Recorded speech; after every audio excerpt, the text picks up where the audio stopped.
We spend a massive amount of time talking about the magic of artificial Oh, intelligence. absolutely. Constantly. Right. Like you pull out your phone, you type a quick prompt, and boom, you get this masterpiece of digital art. Right. Or, you ask a complex coding question, and you get a brilliant synthesized answer in like 2 seconds. It really feels like magic. It does. It feels completely effortless on our end. Exactly. But almost no one thinks about the invisible foundational layer making all of that possible for you. Mm-hmm. It's like we all stand on the sidewalk looking up at this beautiful futuristic skyscraper, and we completely ignore the concrete foundation buried in the dirt. Right. The infrastructure. Yeah. Yeah. And right now, because of the sheer crushing weight of these massive new AI models, that foundational layer is having to completely change its molecular structure. That is honestly the perfect way to frame it, because for decades, the operating system has quietly run in the background. Just doing its thing. Right. It was designed to do one main thing, which was just sit there and manage your hardware. But suddenly it's being dragged front and center. Yeah. It simply cannot survive as a passive manager anymore. Okay, so let's unpack this. Our mission today is to understand how this massive boom in artificial intelligence is forcing a radical, ground-up reimagining of the traditional operating system. It's a total paradigm shift. It really is. Yeah. We're moving from a world where the OS just, hands out memory and CPU cycles when a program asks for them. To a world where the OS is actively driving, predicting, and optimizing artificial intelligence all on its own. Yes. And to do that, we are diving into a really fascinating stack of materials straight from the absolute bleeding edge of enterprise tech. Really exciting stuff. We're pulling insights from the FOSSASIA Summit 2026, which is wrapped up in Bangkok. Right, between March 8th and 10th. Yeah, at the True Digital Park West. And we're pairing those event dispatches with the official gritty engineering deep dives from the OpenAtom, openEuler community. It's an incredibly unique combination of sources, really. How so? Well, we have access to the high-level philosophical keynotes that were just delivered to thousands of developers right alongside the highly complex, down-in-the-weeds technical specs of the software they're actually building. To back up those claims. Exactly. And to really grasp what the future of AI looks like for you, we have to look beneath the chatbots. Right. We have to examine openEuler's claim that they've built the world's first OS designed specifically for a superpod. The superpod, which is essentially a massive cluster of computing nodes designed to act as one singular entity. Right. You got it. So let's start with the philosophy driving this shift. There's a core idea presented at the summit by Guo Hanjun. Yes. And just to set the stage, he is the chief architect of OpenAtom, openEuler, and like a massive figure in the open source world. Oh, absolutely. He's been a Linux kernel upstream maintainer for a decade, specifically dealing with ARM64 ACPI. Which, to break that down for our listener, ACPI basically acts as the rulebook. It's the translator for how an operating system talks to the physical hardware about, power and configuration. Gotcha. So when someone like him, who has spent 10 years figuring out exactly how software talks to mission-critical hardware, says the architecture needs to change, the entire industry takes notes. I bet. So he laid out this core philosophy that openEuler is operating under, calling it a dual strategy. Right. OS for AI and AI for OS. Yeah. And I want to try an analogy here to see if we can visualize this for the listener. Let's hear it. Think of a legacy operating system, like a passive traffic cop standing at a busy intersection. For years, their only job was to just wave cars through. Right. Stop one lane, let the other go. Exactly. Just basic resource management. It's a completely reactive system. I mean, the cop doesn't care where the cars are going, just that they don't crash in the middle of the intersection. But AI traffic isn't just a normal rush hour. It's like a convoy of 10,000 massive freight trucks arriving all at once. Yeah, total gridlock. Right. If you just have a traffic cop weaving them through, the whole city shuts down. So this new dual strategy is more like a highly advanced smart city planner. Okay, I like this. The OS for AI part means the city planner is actively building dedicated, high-speed, reinforced express lanes, specifically designed for those massive AI freight trucks. What's fascinating here is how that directly addresses the hardware bottlenecks. Yeah. OS for AI is the operating system bending its own rules to make sure AI workloads run as fast and efficiently as possible. And then there's the flip side, right? AI for OS. Right. This is the city planner actually using artificial intelligence to monitor the entire grid. It's predicting traffic jams before they happen, dynamically rerouting cars, and anticipating hardware failures. It's the OS becoming intelligent itself. If you've ever tried to play like a high-end video game while exporting a massive video file on your computer, you've probably watched your system freeze up or stutter. Oh yeah, the fan sounds like a jet engine. Exactly. That's your operating system failing to efficiently juggle the resources. Now, multiply that problem by 1 billion. Wow. That's what these data centers are facing with AI. An OS can no longer just sit there and hand out memory.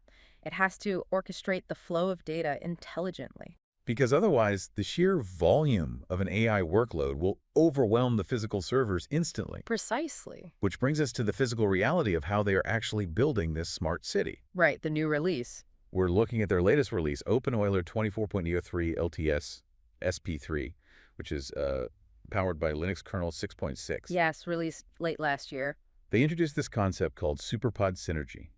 The goal is global resource abstraction and unified memory addressing.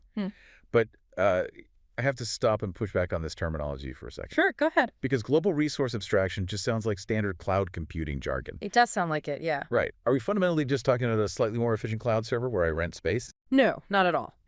This goes way beyond standard cloud computing. Think about a traditional cloud server. Okay. You're still essentially running software on distinct, separate physical machines. What openEuler is doing with this SuperPod OS is called heterogeneous virtualization. Heterogeneous meaning? Completely different types of hardware. Wait, you're talking about taking an Intel CPU, an NVIDIA GPU, and maybe some custom neural processing unit from a totally different manufacturer and forcing them to act like they're the same machine. Yes. That sounds like a logistical nightmare. Doesn't the translation process between those competing chips cause massive delays? In a legacy system, absolutely. Getting them to talk to each other is a huge bottleneck. Right. If a GPU wants data, it normally has to ask the CPU to fetch it from the main memory. That's a massive detour. So how do they fix it? Well, openEuler showcased a technology called Unified Bus at FOSSASIA. It essentially breaks down the walls between those individual servers. Okay. They also deployed a Unified Memory Development Kit, or UMDK. So how does UMDK actually solve the bottleneck? It basically builds a direct high-speed bridge between the different devices. It provides direct peer-to-peer access. Oh, wow. Yeah. The GPU doesn't have to ask the CPU for permission to access memory anymore. It just reaches across the bridge and takes it. That's huge. That alone is yielding a 15% performance gain. On top of that, their device aggregation technology is literally doubling the bandwidth. So the OS is weaving together totally different types of hardware so seamlessly that the AI application running on top of it has no idea. It's spread across a massive room full of competing chips. Exactly. It just sees one infinitely powerful, singular, giant brain. And that speed is critical. I'm looking at the specs for their live migration interrupt latency, and it's under 50 milliseconds. To put that in perspective for you, a blink of an eye is about 100 to 150 milliseconds. Wait, really? Yeah. So in less than half the time it takes you to blink, the operating system can migrate a massive workload from one piece of hardware to another without the system even registering a hiccup. That's insane. When you're trading a massive large language model, you cannot afford for your incredibly expensive GPU to sit idle for even a fraction of a second waiting for data. Okay, so they built the giant brain, but build the physical infrastructure is only half the battle. Right. You still have to squeeze every last drop of performance out of it. And the software mechanics they're using to do this are wild. Let's look at a framework they've developed called the SysHAX. SYSHAX. Right. This is a heterogeneous inference framework that offloads decode computations for small and medium-sized dense models directly to the CPUs. And here's where it gets really interesting for me. I was trying to visualize this, and I kept coming back to a high-end restaurant kitchen. Okay, let's walk through the kitchen. Your GPUs and NPUs are really expensive AI accelerators. Those are your highly paid executive chefs. Makes sense. You only want them working on the most complex, delicate main courses, which are the massive AI training tasks. You do not want your executive chef spending 3 hours in the back room chopping onions. Which is a terrible waste of resources. Exactly. So SysHAX allows the operating system to act like an incredibly efficient kitchen manager. It intelligently hands off the repetitive, slightly less demanding tasks like decoding those smaller, dense models to the CPUs. I see. CPUs are your reliable sous chefs. They can chop onions all day long, freeing up the executive chefs to do what they do best. That is a brilliant way to understand it. Heterogeneous computing isn't just about throwing the most powerful, expensive chips at a problem. Right. It's about making sure every single chip is doing the exact job it's best suited for simultaneously. And the statistics backing up this kitchen management are staggering. What kind of numbers are we talking about? Well, the materials detail tools called memory borrowing and memlink. How does memory borrowing fit into the kitchen analogy? If the GPU is the executive chef, memory borrowing is like the chef realizing they've suddenly run out of counter space to plate a dish. Okay. Instead of halting the entire kitchen to build a new counter, the OS dynamically reaches over and lets the executive chef steal the sous chef's cutting board for 5 minutes. Oh, that's clever. The system dynamically reallocates memory where it's desperately needed in real time. By doing this, they're increasing virtual machine density by 25%. Meaning they're cramming 25% more computing work into the exact same physical hardware footprint. Precisely. They're boosting total throughput by 41%. Wow. And the most impressive part, they're doing all of this while keeping high-priority inference latency degradation under a microscopic 10%. So they're pushing the system 41% harder, and the most critical AI responses barely slow down at all. It's an incredible balancing act. And to support that data flow, they've introduced the Model FS file system, which boosts model inference speeds by another 20%. Yeah, alongside an open-source heterogeneous scheduler called XShed. They tested XShed with dual DeepSeek 1.5 billion parameter models to hit those numbers. I did, yeah. And what's wild to me is that this isn't just isolated to a massive billion-dollar data center. We aren't just talking about a warehouse full of servers. If we connect this to the bigger picture, the all-scenario enablement is really the secret weapon here. The upgraded Linux kernel is designed to scale everywhere. In standard server scenarios, they're deploying full support for ARM Confidential Compute Architecture, or CCA. And for the listener who might not be building enterprise servers, CCA is essentially a hardware-level secure vault. Exactly. It protects your data while it's actively being used by the processor, not just when it's sitting in storage. Right. It's a massive leap in security. They've also got parallel-aware scheduling that increases Spark performance by 20%.